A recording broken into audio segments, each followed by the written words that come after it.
dengan orang-orang shadiqin, orang-orang yang benar, orang-orang yang jujur, orang-orang yang di dalam menempuh jalan Allah itu penuh dengan kesungguhan, orang-orang yang tidak pernah meremehkan daripada syariat yang dibawa Nabi Muhammad yang berkaitan dengan hukum halal dan haram. Selalu mereka membersamai haula. Dan Nabi SAW juga memberitahukan kepada kita melalui hadis-hadis mulianya. Di antaranya satu kabar gembira bagi orang-orang yang bertaubat dari hamba-hambanya yang beriman, daripada orang yang masuk ke suatu negeri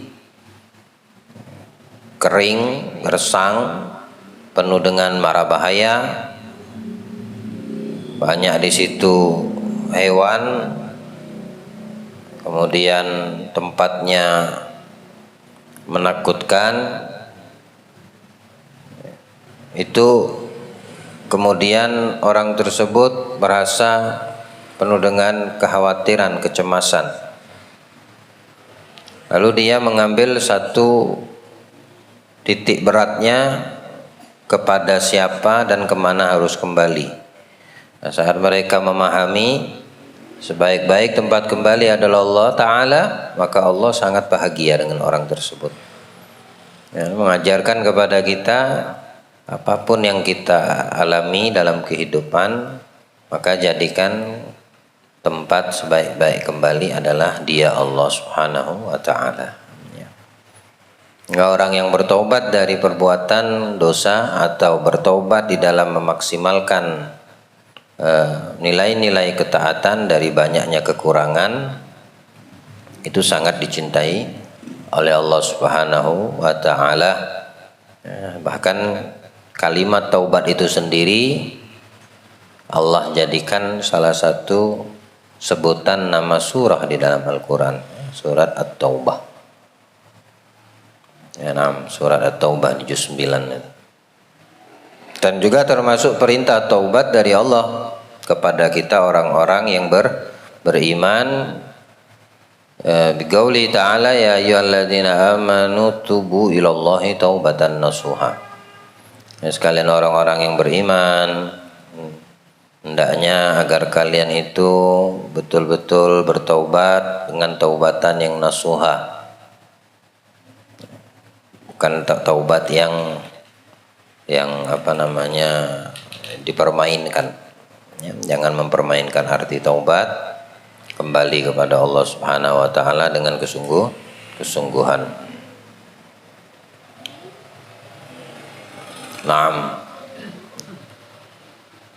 Ketika orang mendatangi Allah dalam keadaan berjalan, maka Allah akan mendatanginya dalam keadaan berlari.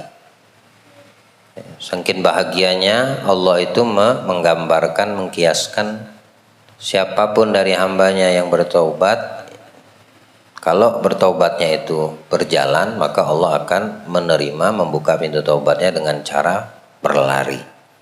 Maksudnya kamu cuma satu jengkal, tapi Allah sudah mempersilahkan kamu untuk kembali dengan satu langkah gitu. Kalau kamu lambat di dalam taubatnya, tapi ada kemauan untuk bergerak menuju pintu taubat, maka Allah sambut dengan berlari. Maksudnya lebih cepat Allah untuk menerima kesungguhan seorang hamba itu di dalam membetulkan nilai-nilai taubatnya dari semua kekurangan atau dosa yang pernah dia dilakukan. Dan ini penting untuk kita, dan diwajibkan taubat itu al-fauriyah. Taubat itu tidak boleh ditunda. Taswif itu adalah salah satu senjata syaitan dan iblis mengakhir-akhirkan taswif, mengakhir-akhirkan, menunda-nunda taubat seorang. Nantilah masih muda, senang-senanglah dulu, tidak apa-apa, maksiatlah. Nanti kalau sudah tua baru taubat pada Allah. Nah, itu adalah senjata syaitan untuk mengelabui, membodohi, memperdaya kita umat manusia. Jangan tertipu daripada satu yang dinamakan taswif. Taswif itu ya menunda-menunda, bisikan syaitan. Taubat itu disegerakan, disegerakan untuk bertaubat kepada Allah. Maka Allah akan menyegerakan terbukanya pintu taubat itu. Orang kalau sudah didapati kesungguhannya di dalam taubatnya dan kembalinya kepada Allah, maka dia akan mendapati kesungguhan Allah di dalam menerima taubatnya. Ya, membuka pintunya seluas-luas mungkin untuk mereka yang di dalam taubatnya penuh kesungguhan, bukan manipulasi. Allah jadikan kita hamba yang senantiasa taubat kepadanya setiap waktu, setiap keadaan, dalam keadaan apapun. Tidak terkecuali kita adalah hamba-hamba yang dijadikannya selalu kembali kepadanya. Kullukum khatta'un wa khairu khatta'in at-tawwabun, kata Nabi alaihi wasallam. Kalian semua itu melakukan kesalahan. Sebaik-baik kesalahan adalah kembali kepada Allah. Bilang Nabi, kita tidak luput dari kesalahan, tapi kesalahan yang paling baik ketika kamu kembali kepada Allah. Maksudnya ketika kita sadar melakukan kesalahan, cepat-cepat kembali kepada Allah dengan menjauhi kesalahan yang pernah kita lakukan. Itu sebaik-baik taubat. Allahumma tub alaina taubatan nasuha. Taib. Para ulama telah sepakat atas kewajiban taubat. Jika engkau katakan bagaimana taubat itu wajib, sedangkan ia adalah buah penyesalan yang timbul di dalam hati, sedangkan hal ini tidak masuk dalam ikhtiar. Kami jawab, sesungguhnya penyebabnya masuk dalam ikhtiar, yaitu usaha untuk mengetahuinya. Oleh sebab itu kami katakan bahwa pengetahuan itu wajib, karena ia termasuk taubat yang wajib, bukan karena hamba menimbulkannya, akan tetapi harus ada pengetahuan, penyesalan, perbuatan, keinginan, dan kesanggupan dari orang yang sanggup. Allah Ta'ala menciptakan kamu dan perbuatanmu. Inilah yang hak, benar pada orang-orang yang berakal, dan selain itu adalah sesat. Jika engkau katakan bukankah manusia mempunyai ikhtiar di waktu berbuat dan meninggalkan? Kami jawab, ya. Ini tidak bertentangan dengan perkataan yang kami bahwa semuanya berasal dari sisi Allah. Bahkan ikhtiar itu juga termasuk ciptaan Allah Ta'ala. Sedangkan hamba terpaksa dalam ikhtiarnya di saat Allah Ta'ala menciptakan tangan yang sehat dan menciptakan makanan yang enak, menciptakan selera bagi makanan di dalam perut besar, menciptakan pengetahuan di dalam hati bahwa makanan ini menenangkan selera, serta menciptakan bisikan-bisikan hati yang saling bertentangan. Apakah makanan ini mengandung bahaya di samping menenangkan syahwat, dan apakah ada penghalang yang mencegahnya? Kemudian menciptakan pengetahuan bahwa tidak ada penghalangnya. Maka ketika berkumpul sebab-sebab ini timbul keinginan untuk makan. Nah, itulah yang dimaksudkan daripada firman Allah Subhanahu wa taala, yamhullahu ma yasha wa yuthbitu 'indahu ummul kitab. Allah itu menghapus, menghilangkan apa yang diinginkannya. Wa yuthbit, dan juga menetapkan apa yang dikehendakinya. Wa 'indahu ummul kitab, dan di sisi Allah ada yang namanya ummul kitab. Semua yang telah tercatat sebelum Allah menciptakan segala sesuatu. Allah menciptakan manusia, jin, malaikat, surga, neraka, planet-planet, bintang, alam semesta.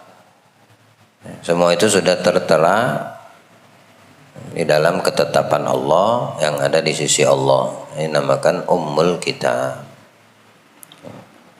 Yamhullahu ma yasha wa yuthbitu 'indahu Ummul Kitab. Dia menghapus yang dikehendaki, dia menentukan apa yang dikehendaki. Semua yang dikehendaki itu sudah tertulis, ditetapkan di dalam qada dan qadarnya. Nah, di dalam ketetapan yang ada di sisinya. Maka dari itu para ulama sepakat bahwasanya perihal taubat ini hukumnya wajib. Artinya kalau orang tidak bertaubat, berdosa dia. Orang yang menunda-nunda taubat, berdosa dia. Dan tidak mungkin bagi orang yang beriman yang waras akalnya ketika melakukan perbuatan dosa berkelanjutan. Karena ciri-ciri orang yang beriman itu kalau sudah tahu yang dilakukan itu perbuatan dosa, dia tidak akan mengulangi. Dia tidak akan melanjutkan perbuatan dosanya. Alhamdulillah. Itu ciri orang yang beriman kepada Allah. Orang yang berbuat dosa wajib dia bertaubat. Karena peranan taubat ini penting. Dan di dalam melangkah untuk menuju kepada taubat yang ada di sisi Allah itu bisa diterimanya, tidak boleh diakhir-akhirkan. Dan ini berkaitan dengan ketetapan Allah. Kenapa? Karena di sebagian daripada manusia ciptaan yang diberikan oleh Allah akal mempertanyakan. Ada orang yang bertanya, kenapa orang yang bermaksiat itu disiksa? Ya, karena itu pilihannya. Dia yang memilih, ikhtiarnya dia. Kenapa dia tidak bertanya atau membuat satu pertanyaan, kenapa orang yang beribadah mendapatkan pahala? Kok bertanya kenapa berbuat dosa atau maksiat disiksa di neraka? Coba tanyanya kenapa dia orang itu berbuat pahala, ibadah, taat, lalu dimasukkan ke dalam surga. Nah, itu semua tidak lepas daripada takdirnya Allah, ketetapan yang sudah yang ada di sisinya. Nah, bersamaan dengan itu timbullah ikhtiar. Ikhtiar itu untuk memilih, dan kita tidak meragukan dan tidak boleh kita ragu. Yang harus ada pada kita adalah hanya keyakinan bahwa semua yang Allah ciptakan itu semua ini diciptakan oleh Allah. Semua itu Allah yang memproduksinya, yang menciptakan. Tidak ada yang tidak di dalam ciptaan Allah itu tidak ada. Sebutkan apa yang tidak diciptakan Allah. Tidak ada. Semua itu sudah di dalam kehendaknya dia. Surga dia yang berkehendak ada, jadi ya ada. Neraka di dalam kehendaknya tercipta, jadinya ada. Yang tidak ada kemudian ada, semua itu ada penciptanya. Ini yang harus kita yakini. Makanya ketika kita berbicara tentang pilihan atau ikhtiar, tidak boleh akal kita, pilihan kita atau ikhtiar kita melampaui daripada ketetapan Allah. Sehingga bertanya sebagian manusia, kenapa ini bisa terjadi padaku? Salah yang bertanya seperti itu. Kan dia yang berkehendak. Dia yang menciptakan. Semua di dalam ketetapannya. Kalau dia yang bertanya, Allah yang bertanya, wajar. Tapi kalau yang bertanya kita ciptaannya, bagaimana bisa? Bisa-bisa kurang ajar. Kita yakin Allah memberikan kita rizki, maka yakin juga harus Allah yang mengambil rizki. Kalau kita yakin Allah memberi kita sehat, yakin juga Allah yang memberi sakit. Ketika itu didapatkan, maka jangan bertanya. Bertanya itu adalah ikhtiar namanya. Kamu yang memilih ikhtiarmu untuk bertanya atau tidak. Makanya bagian dari taubat pertama apa kata Imam Ghazali? Ilmu, pengetahuan. Dengan pengetahuan kamu bertanya, tapi ada pertanyaan yang tidak boleh kita pertanyakan, apalagi itu berkaitan dengan haknya Allah.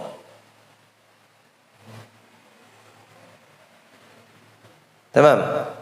Seperti Anda bertanya, kenapa Allah menciptakan surga dan neraka? Kan Dia yang menciptakan. Sudah ketetapannya, sudah di dalam godoknya. Untuk apa ditanyakan?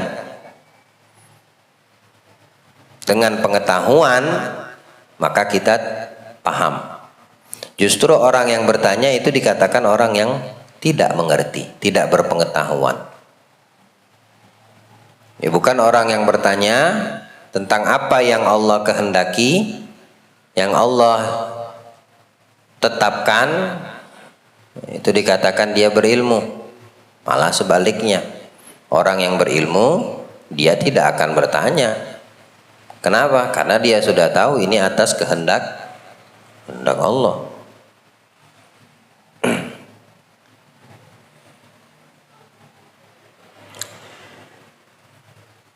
Allah berkehendak orang itu bertobat. Ya sudah, memang kehendaknya untuk seorang hamba bertobat dan kembali kepadanya. Tapi ikhtiarnya hamba itu mau atau tidak dia bertobat. Manusianya yang memberikan pilihan. Ya, samalah orang dikasih pilihan. Satu dikasih uang misalnya, dia kan memilih, pilihannya dua, mau diterima atau ditolak. Kalau bicara mengikuti nafsu, nafsunya akan menerima, ikutin hawa nafsu. Siapa yang menolak dikasih uang? Ayo, ya, orang yang nafsunya bisa dia kendalikan.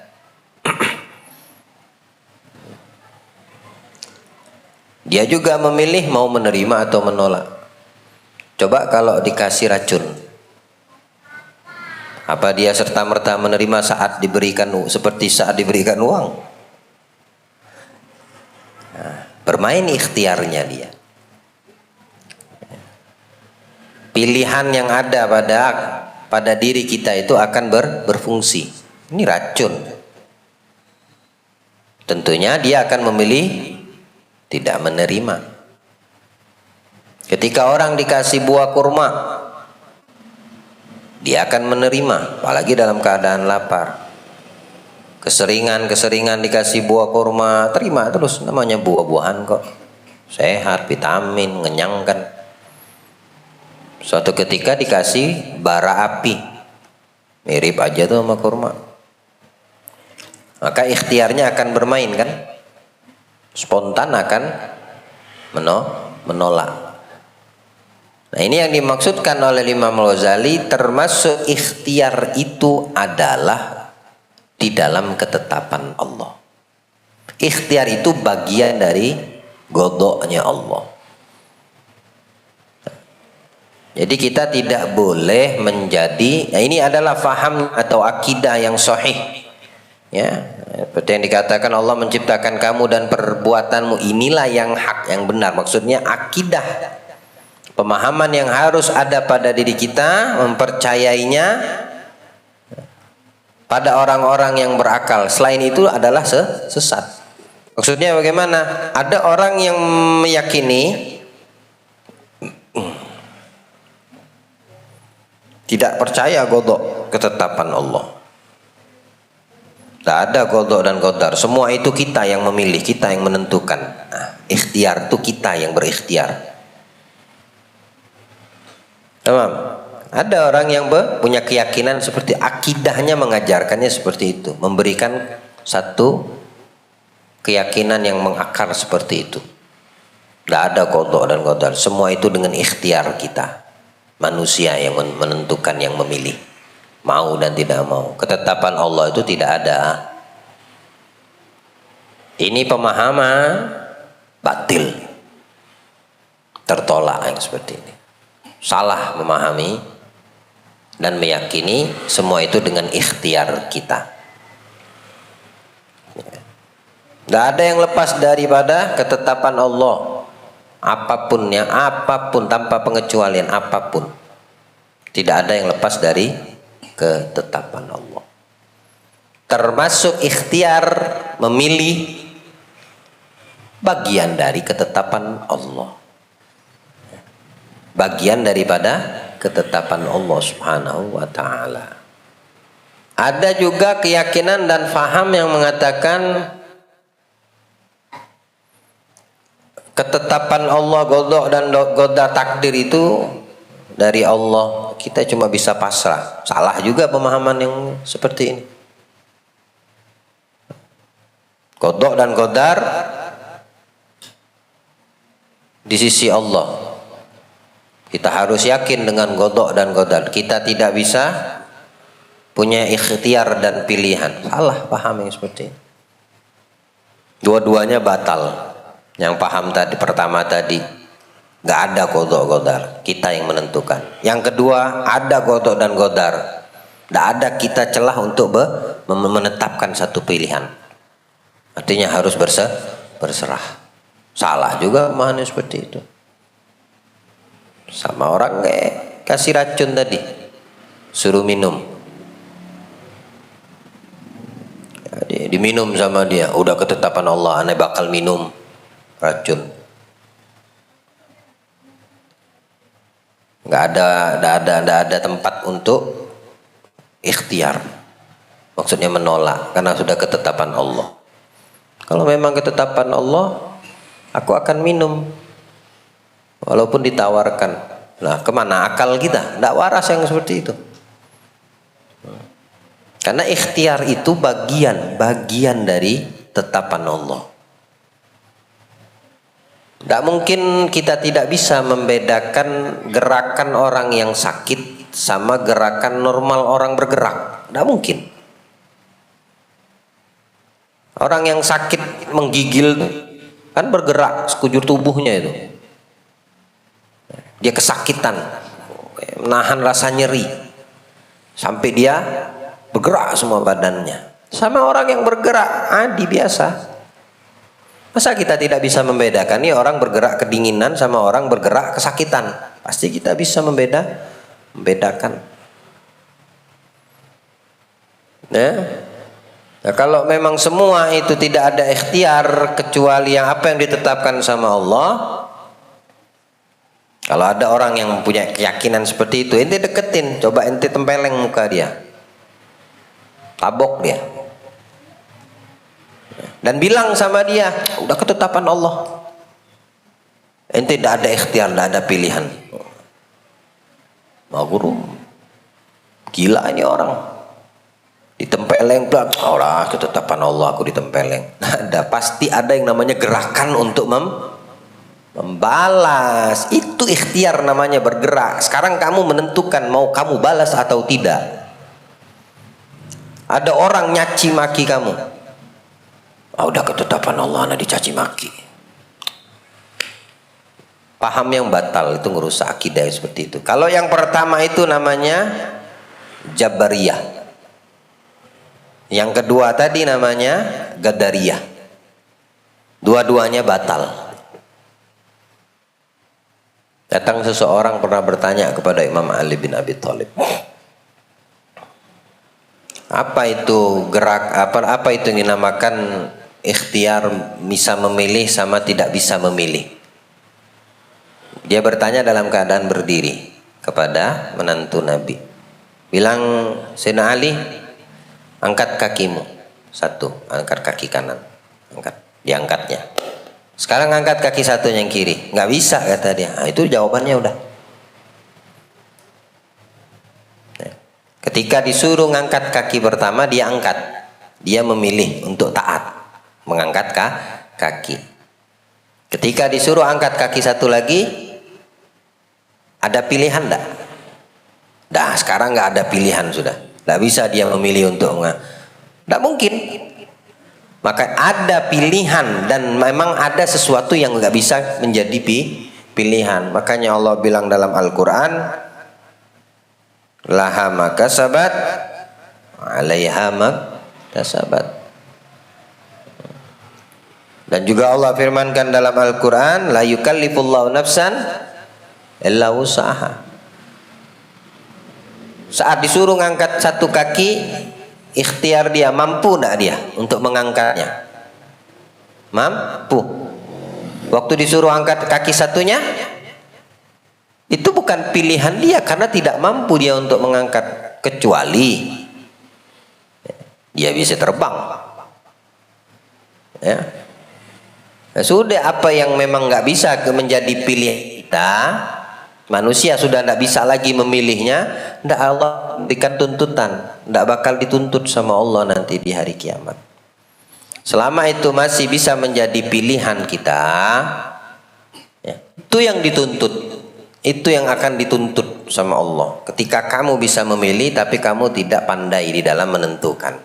Sudahlah Allah menciptakan yang namanya maksiat. Kamu dikasih pilihan, ikhtiar. Pilihan itu adalah bagian dari ketetapannya. Kenapa milih maksiat? Makanya Allah dengan rahmatnya senantiasa untuk orang yang sungguh-sungguh di dalam taubat agar bertaubat. Tamam. Nah, jadi ikhtiar itu bagian daripada ketetapan Allah. Maksudnya bagian daripada godoknya. Ya. Jika kamu berkata, bukankah manusia mempunyai ikhtiar di waktu berbuat dan meninggalkan? Maka dijawab, ya, ini tidak bertentangan dengan perkataan yang sudah dijelaskan bahwa semuanya berasal dari sisi Allah. Itu kata Imam Ghazali. Kan orang bertanya, kan semua udah dalam ketetapan Allah, tapi mempunyai ikhtiar mau berbuat atau meninggalkan perbuatan. Nah, yang harus kita pahami, ikhtiar bagian dari ketetapan Allah. Dia adalah ciptaan Allah. Sebagaimana yang dijelaskan ini, ikhtiar itu juga termasuk ciptaan Allah. Artinya tidak luput dari ketetapannya, godoknya yang terdahulu. Di saat Allah menciptakan tangan yang sehat, menciptakan makanan yang enak, menciptakan rasa selera bagi makanan di dalam perut yang besar, menciptakan pengutuhan di dalam hati, bahwa makanan ini menenangkan selera serta menciptakan bisikan hati yang saling bertentang. Apakah makanan ini mengandung bahaya? Di samping menenangkan syahwat, dan apakah ada penghalang yang mencegahnya, kemudian menciptakan pengetahuan, yakni ilmu, bahwa tidak ada penghalangnya. Maka ketika berkumpul sebab-sebab, timbullah keinginan untuk makan, timbullah kamu ikhtiarmu mau makan atau tidak. Setelah kamu dikasih tahu, enaknya nih makan sate ini, enaknya makan nasi goreng ini, enaknya makan nasi, enaknya kuah nih, sampai lidah berkecap, perut berbunyi, enaknya minuman ini. Satunya lagi, timbulkan pilihan, ikhtiarnya milih kan, timbul keinginan. Dia sudah bisa merasakan nyaman, ini ngenyangin, ini bikin perutnya nyaman, bikin mulutnya saat merasakan makanan tadi enak. Maka apa pilihan yang dia jatuhkan? Dimakan atau tidak? Dimakan, tapi dengan menu yang sama. Masalahnya cuma satu, dia ada gula darah, dia ada jantung. Yang dia makan ini nih produk yang bisa bikin kambuh penyakit. Nah, sekarang timbul enggak pilihannya? Yang ada di benak dia apa sekarang rasa? Nikmat di mulut atau nikmat di perut? Kagak, malah ancaman. Waduh, ini bahaya kalau aneh makan ini. Langsung kolesterol naik, langsung gula darahku tinggi. Nah, beda dengan yang normal tadi. Kalau yang normal tadi ikhtiarnya sudah mikirnya enak. Akhirnya dia dengan pilihan dimakan. Yang berpenyakit ini tadi pilihannya otak dia sudah ini nyawa nih taruhan kalau aku makan. Sudah ada tahu diabetes, duren montok di depan mata, manis-manisnya. Bukan enak yang dipikirnya, sengsaranya kalau aku makan gitu. Apa pilihan yang ditentukan yang akan terjadi? Dimakankah itu durian? Nggak bakal. Ini orang pinter yang seperti itu. Dia pinter. Karena dia memahami dengan ikhtiarnya itu mana yang merugikan, mana yang bermanfaat. Itu dosa, itu maksiat. Nah, sekarang ikhtiarmu bagaimana? Pilihanmu apa yang kamu ingin tetapkan? Kalau dia menggambarkan lezatnya sesaat, nikmatnya sesaat, tapi siksanya berkepanjangan nanti setelah aku mati, nah, maka dia akan menentukan pilihannya untuk tidak melakukan. Paham sampai di situ? Ada ikhtiar, bagian daripada untuk. Sehingga dikatakan iblis itu bertanya kepada Allah, ya Allah, kenapa aku dilaknat, dikeluarkan dari surga? Bukankah aku tidak sujud kepada Adam ini sudah di dalam ketetapanmu sebelum engkau menciptakan kami? Iblis tanya kayak gitu. Iya betul, sekarang aku tanya balik, kata Allah, apa kamu tahu ketetapan yang sudah kutulis sebelum terjadi perintah aku memerintahkan semuanya untuk sujud? Kau tahu perintah itu ketetapanku? Paham gak maksudnya? Allah udah menetapkan iblis tuh bakal dilaknat, iblis tuh bakal dimasukkan ke neraka, iblis tuh bakal disengsarakan sama Allah, bakal dirugikan. Sudah di dalam ketetapan Allah. Datanglah ketika perintah Allah memerintahkan semua makhluknya sujud kepada Adam sebagai bentuk penghormatan. Sekarang ada pilihan nggak untuk sujud dan tidak? Apa yang dipilih sama iblis? Tidak sujud. Lalu kenapa mau protes kepada Allah? Ya Allah, kalau memang di dalam ketetapanmu aku bakal dilaknat, kenapa aku diperintahkan? Nah, pertanyaannya kan aneh. Kenapa aku dilaknat? Kalau sudah di dalam ketetapanmu, aku akan dilaknat. Kenapa gitu loh? Bilang Allah, apa kamu tahu ketetapanku sebelum kejadian? Manalah dia, ada yang kita pun tidak tahu apa. Semua udah ditetapkan sama Allah. Tapi pertanyaan, apa kita tahu ketetapan Allah? Balik tanya Allah, aku memerintahkan untuk sujud. Yang kamu pilih apa? Kata Allah. Kan ku kasih pilihan, dikasih pilihan. Malaikat yang lain ku memilihnya, tapi pilihanmu beda sendiri, kata Allah. Nah, sekarang kau sudah mengetahui ketetapanmu yang tadinya tidak ada yang tahu, sekarang kau telah membuktikannya dengan pilihanmu sendiri untuk tidak sujud. Karena ketidakpatuhanmu itulah kau mendapat hukuman. Sebab tidak patuhnya kamu dihukum. Ya. Nah, sekarang yang jadi pertanyaan, siapa yang menentukan kamu tidak patuh? Apakah ketetapanku atau pilihanmu? Kira-kira bisa dipahami enggak? Kan iblis yang memilih untuk tidak patuh. Iya, berarti memang di dalam ketetapannya dia dilaknat, tapi tidak ada yang tahu ketetapan kecuali Allah. Kita ini dikasih akal, dikasih ikhtiar untuk memilih, maka tentukan pilihan yang menguntungkan, maksudnya begitu. Tapi sayangnya iblis memilih untuk tidak mau sujud. Berarti pilihan dia. Ya. Dengan pilihan itulah dia dihukum. Kita lah manusia sama. Ya. Kalau kamu bisa menggambarkan kejadian dengan iblis, tidak ada bedanya dengan manusia, karena kita juga punya hak untuk memilih. Ikhtiar itu namanya. Kamu dikasihkan lahan, ikhtiarmu, pilihanmu, mau ditanamkah lahan yang kosong ini dengan bibit yang menguntungkan kamu, bisa panen yang menguntungkan kamu, atau kamu memilih untuk membiarkan dia kering lahan ini, ladang ini. Itu haknya kita. Dalam kehidupan ini begitu banyaknya lahan yang dibuka sama Allah. Mau ente tanam, ente tidak tanam, ya nanti di akhirat setelah kita mati kita akan mendapatkan yang kita tanam, kita tuai. Yang kita tidak tanam nggak dapat apa-apa.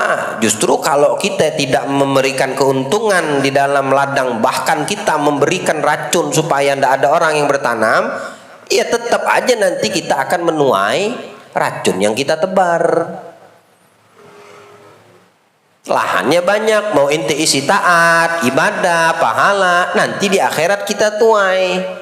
Mau kamu kasih racun supaya tidak berkembang, tidak subur itu tanah, maksudnya maksiat, dosa, ya nanti tetap akan kita tuai. Tapi jangan salahkan ketetapan yang sudah ada di sisi Allah, karena yang memilih adalah kamu. Kita yang memilih, kita yang menentukan. Tapi ketetapan sudah ada. Tidak tahu kita di dalam ketetapan Allah kita ini akhir usianya baik atau tidak, mana kita tahu. Tapi Allah memerintahkan satu yang jelas, yang pasti, wa ma khalaqtul jinna wal insa illa liya'budun, yang pasti itu. Aku tidak ciptakan jin manusia kecuali untuk ibadah. Dan Allah tidak menciptakan kita untuk membangkang, melawan, tidak taat, tidak. Allah menciptakan kita untuk beribadah. Itu yang pasti, yang sudah bisa diketahui. Maka pilihan ada di tangan kita. Ya, kita mau memilih untuk apa? Apa yang kita tentukan. Bagian daripada pilihan tersebut takdirnya Allah. Dia adalah bagian dari ketetapan Allah Subhanahu wa taala. Allah berikan kita pemahaman, ya. Semoga Allah berikan kita pemahaman, karena berkaitan dengan taubat. Pengetahuan itu yang membuat kita ini menentukan. Orang tidak tahu itu dosa kalau dia tidak pernah belajar, tidak pernah mengetahui itu dosa. Bagaimana orang dikatakan tahu bahwasannya berzina itu hukumnya haram kalau dia tidak pernah dikasih tahu atau mempelajarinya? Ya. Jadi apa yang sudah kita ketahui dari halal dan haram, tinggal kita yang menentukan. Itu ikhtiar kamu yang punya. Yang kamu tentukan, yang kamu di dalam ikhtiarmu yang menentukan. Apa yang kamu tentukan itu yang akan kamu dapatkan. Jadi jangan bertanya kepada yang menciptakan, karena dia menentukan, dia yang maha menentukan, dia yang maha berkehendak. Tidak pantas bagi kita bertanya. Tidak boleh kita bertanya. Ya, intinya kita udah maksimal. Mana yang bisa kita lakukan, yang bisa kita di dalam paksaan Allah memaksa kita lakukan, jangan kita komplain. Tapi ada yang tidak kita mampu, itu tidak di dalam tanggung jawab. La yukallifullah, Allah tidak memaksa. Tapi ada paksaan juga yang masih mampu kita lakukan, maka lakukan paksaan itu. Allah memaksa kita mendirikan sholat 5 waktu, jangan tidak didirikan.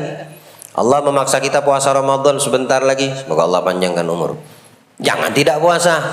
Allah memaksa kita mengeluarkan zakat harta, zakat fitrah bagi seorang muzaki, jangan tidak kita keluarkan. Allah memaksa kita haji bagi yang mampu, jangan tidak haji dan umroh karena kita mampu. Itu paksaan yang mampu untuk kita lakukan. Tapi ada yang dipaksakan sama Allah, kita tidak mampu melakukan. Nah ini la yukallifullahu nafsan illa wus'aha. Bagimu apa yang kamu kerjakan, laha ma kasabat wa 'alaiha maktasabat. Tapi yang harus betul-betul kita tekankan pada diri kita di dalam keyakinan, ikhtiar bagian dari ketetapan dari Allah, dan ikhtiar itu yang menentukan kita ini maunya seperti apa. Seperti yang didapatkan oleh iblis, ya, yang membuat dia kelihatan bodohnya setelah dia menentukan tidak mau sujud, lalu dia bertanya.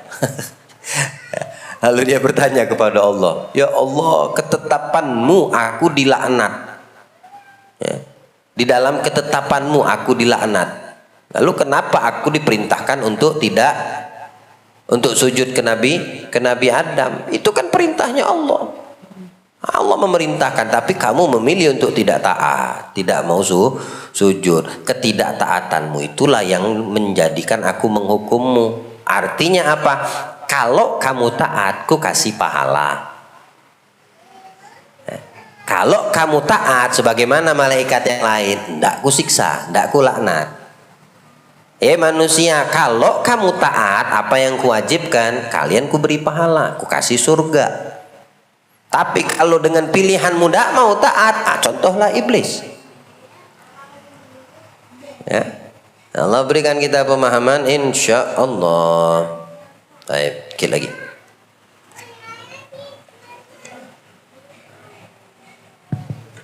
Perkara-perkara ini tercakup dalam sunnatullah.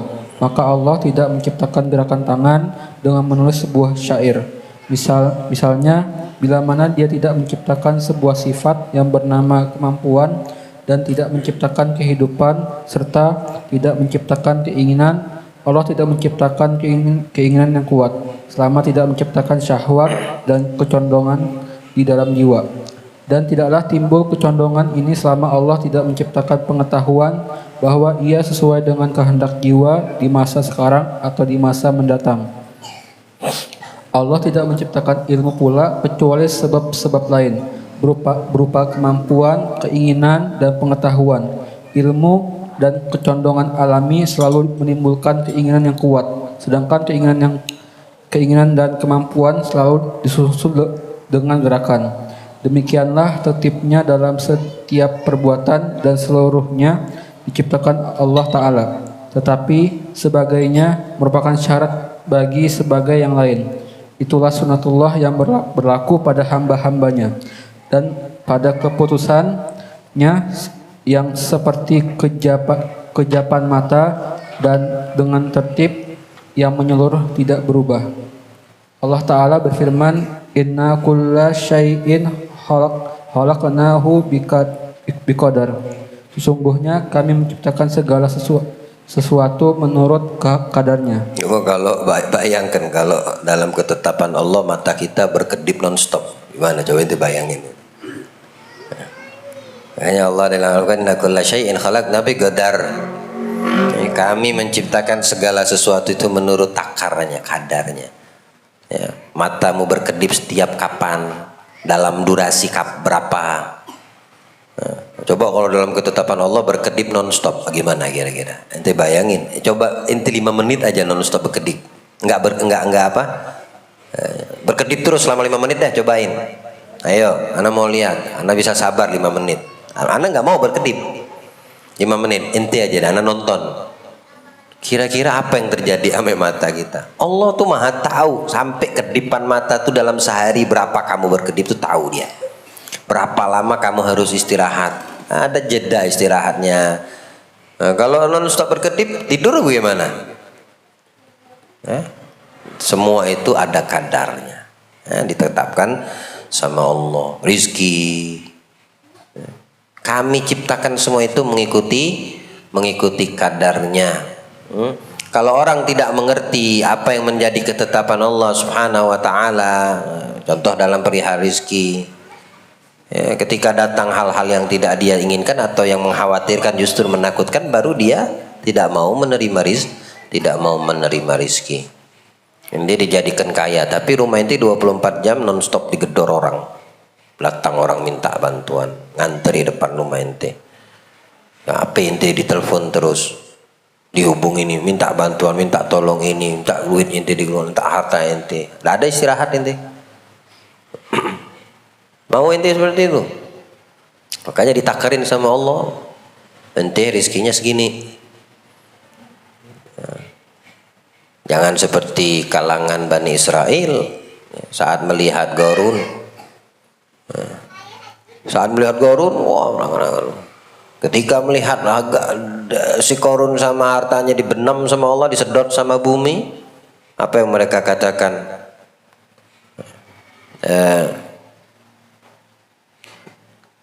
Apa namanya? Qala alladziina yuriduna al-hayata dunya laitana mithla ma utiya Qarun innahu ladzu hadzin 'adzim. Mereka orang-orang ahli dunia yang melihat sesuatu itu dengan mata aja, enaknya jadi Qarun, kaya raya. Terus ketika dipendam, apa yang dikatakan oleh mereka? Wa asbahal ladina tamannau makanahu bil amsi yaqulu wa ka'anna Allah yabsutu rizqa liman yasha min ibadihi wa yaqdir. Dia lihat dengan mata kepala mereka, Qarun hartanya, emasnya semuanya ditelan bumi, ditarik pelan-pelan sampai hilang. Bukan orangnya, seharta-harta bendanya.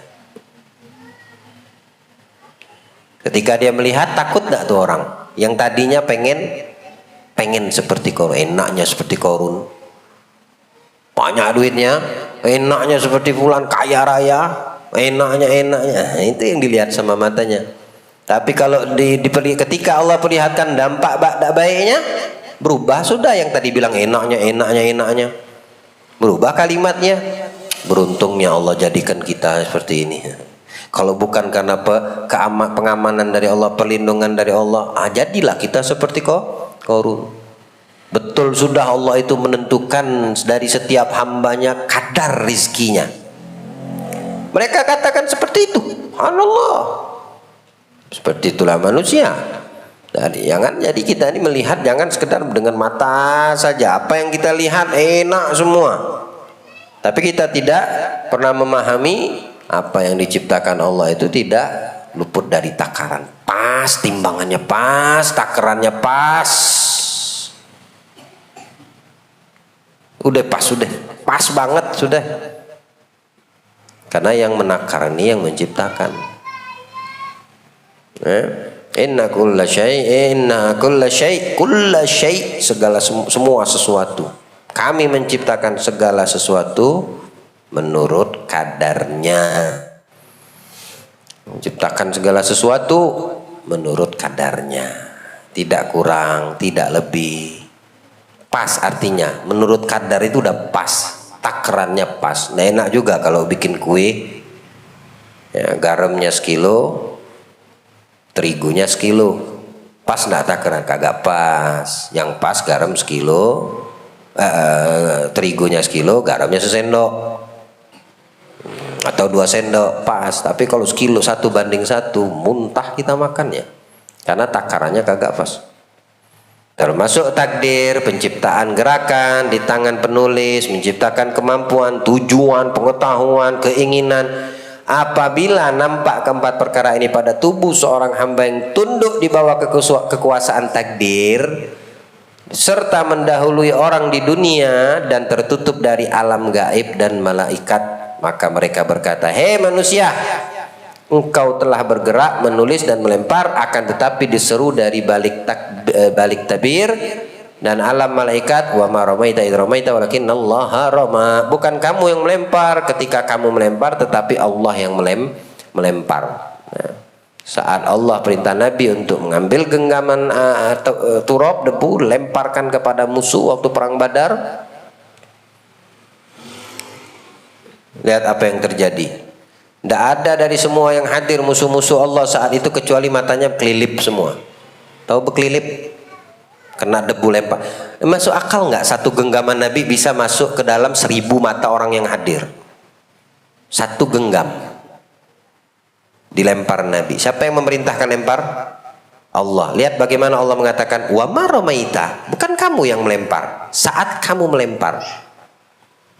Muhammad, bukan kamu yang melempar saat kamu yang melempar Nabi. Tapi maksudnya bukan kamu yang menyampaikan lemparanmu itu kepada mata mereka. Makanya mereka, tidak kelihatan apa-apa. Disitulah diserang sama muslim. Apa yang didapatkan kaum muslimin dalam perang Badar? kemenangan. Ya, melawan 1000 orang buta dengan satu lemparan debu dari tangan Nabi Muhammad SAW. Banyak yang mati, banyak yang ditawan, banyak yang melarikan diri. Tapi pada hakikatnya siapa yang melempar? Ayo sudah, itu agar kita ini faham semua yang ada pada kita itu tidak luput dari ketetapan Allah, apapun, dan takarannya pas. Subhanallah. Qatiluhum yu'adzibuhumullah biaidikum, perangi, niscaya Allah menyiksa mereka dengan tanganmu. Allah yang menyiksanya, tapi melalui tangan kalian orang-orang yang teguh di dalam keimanan. Semoga Allah kuatkan iman kita ya, di dalam mempercayai ketetapan Allah dan menjadikan ikhtiar kita, pilihan kita selalu baik dan menguntungkan untuk kita. Ya, tidak dijadikan kita hamba Allah yang memberikan pilihan yang merugikan diri kita. Ya, dan Allah selalu membukakan insyaallah pintu taubatnya untuk kita. Ij'alna taubatan nasuha lana wa li jamil muslimin. Zakkina biha jisman wa qalban wa ruha ya arhamar rahimin. Wa sallallahu ala sayyidina Muhammadin sayyidil mursalin wa ala alihi wa sahbihi wa sallam. Alhamdulillahi rabbil alamin. La ilaha illallah al-mawjud fi kulli zaman. La ilaha illallah al-mawjud fi kulli zaman. La ilaha illallah al-ma'bud fi kulli makan. La ilaha illallah al-ma'bud fi kulli